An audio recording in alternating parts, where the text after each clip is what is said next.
আজি এটা এংগেজমেণ্ট কেকৰ অৰ্ডাৰ আছিলে আৰু কাষ্টমাৰে যিহেতু ৰাতিপুৱাই কেকটো নিব আহিম বুলি কৈছিল চ' কেকটো প্ৰায় আধা কাম মই ৰাতি কমপ্লিট কৰি ৰাখিছিলোঁ। আধা মানে প্ৰায় 80% কামেই মই ৰাতি কমপ্লিট কৰিলোঁ। আৰু মই যিহেতু দিনতকৈ ৰাতি কাম কৰি বেছি ভাল পাওঁ, কিন্তু আজিকালি মায়ে খুব গালি পাৰে ৰাতি দেৰিলৈকে সাৰ পাই থাকিলে। চ' যিমান পাৰি সিমান সোনকালে কামবোৰ শেষ কৰিবলৈ ট্ৰাই কৰোঁ। কিন্তু কি কৰিব, কেকৰ কাম আপুনি ইচ্ছা কৰিলেও স্পীডত কৰিব নোৱাৰে। আৰু এইফালে ৰাতি হওঁতে অলমষ্ট 2:33 হ'ল আৰু ৰাতিপুৱা পাকঘৰৰ পৰা অহা মাৰ খটং খাটাং শব্দতহে সাৰ পাইছোঁ।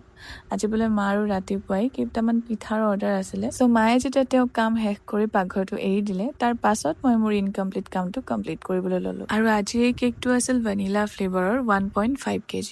এই কেকটোৰ মেইন ডিজাইনটোত ৰেড ৰ'জৰ জেগাত হোৱাইট ৰ'জ আছিল, বাট কাষ্টমাৰগৰাকীয়ে ৰেড ৰ'জ দিব ক'লে। চ' মই সেইমতে ৰেড ৰ'জে দি দিলোঁ। এণ্ড কেকটোৰ ফাইনেল লুকটো হৈছে এইটো। এণ্ড তাৰ পাছতে আছিলে এটা বাটাৰ স্কচ ফ্লেভাৰৰ বেণ্টো কেক। আৰু আজিৰ দিনটো এইটো ছেকেণ্ড কেক আছিলে। আজি মোৰ 2টা কেকৰে অৰ্ডাৰ আছিলে। আৰু আপোনালোকৰ যিসকলে ইউটিউবত মোক কমেণ্ট দিছিলে যে মোৰ বেকাৰী ক'ত আছে, একচুৱেলি মোৰ বেকাৰী নাই, মই হোম বেকাৰী ৰান কৰি আছোঁ। আৰু মোক অৰ্ডাৰ দিব হ'লে আপোনালোকে মোৰ ইনষ্টাগ্ৰামৰ একাউণ্টত গৈ ডাইৰেক্ট মেছেজ কৰিলেই হ'ব। মোৰ ইনষ্টা একাউণ্টটোৰ নাম হৈছে ড্ৰিম বেক হাউচ। বাকী আজিৰ ভিডিঅ'টোত আছিল ইমানেই। আজিলৈ বাই।